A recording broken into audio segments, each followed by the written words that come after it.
Hello guys, ഇത് പ്രവേശിൻ്റെ ഒരു പ്രശ്നം എന്ന് പറഞ്ഞാൽ ഹെയർ ഡ്രൈ ആകുമ്പോൾ ചുരുണ്ട് മേലോട്ട് കയറി ഒരു വാല് പോലെയായി കിടക്കുക എന്നുള്ളതാണ്. ഫേസിലേക്ക് തീരെ ഒരു അഭംഗിയായിട്ട് തോന്നിയിട്ടുണ്ട്. കുറേ നാളായി എന്നോട് പറയുന്നു എന്താണ് ചെയ്യാന്നുള്ളത്. അപ്പോൾ ചേച്ചീൻ്റെ ഹെയർ ഒട്ടും ഹെൽത്തി അല്ലാത്തത് കൊണ്ട് തന്നെ നമുക്ക് വോളിയമൈസിങ് മാത്രമേ കൊടുക്കാൻ പറ്റുള്ളൂ. കാരണം പിന്നെ അതിൽ അയണിങ് അങ്ങനത്തെ കാര്യങ്ങളൊന്നും പറ്റില്ല, അത്രയും ഹെൽത്തി അല്ല മുടി.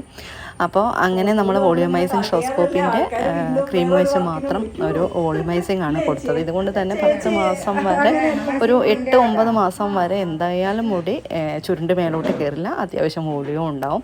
പിന്നെ ഗ്രേ ഹെയർ ചേച്ചിക്ക് നന്നായിട്ടുണ്ട്, അതാണ് ആ ഉള്ളിലൊരു കളറിങ് ഗ്രേ ആയിട്ട് കാണുന്നത്. പിന്നെ ചേച്ചി എന്ന് പറയുന്ന വ്യക്തി നമ്മുടെ കാലിക്കറ്റ് വെള്ളനൂർ ഒരു 2000 പേരോളം സ്വിമ്മിങ് പഠിപ്പിക്കുന്ന ഒരാളാണ്. സ്വിമ്മിങ് പൂൾ സ്വന്തമായിട്ടുണ്ട്, ഒരുപാട് കാര്യങ്ങൾ ചെയ്യുന്ന ഒരു വ്യക്തി കൂടിയാണ്. തിരക്കുള്ള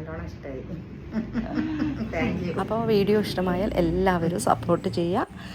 അടുത്ത നല്ല വീഡിയോ ആയിട്ട് വീണ്ടും കാണാം.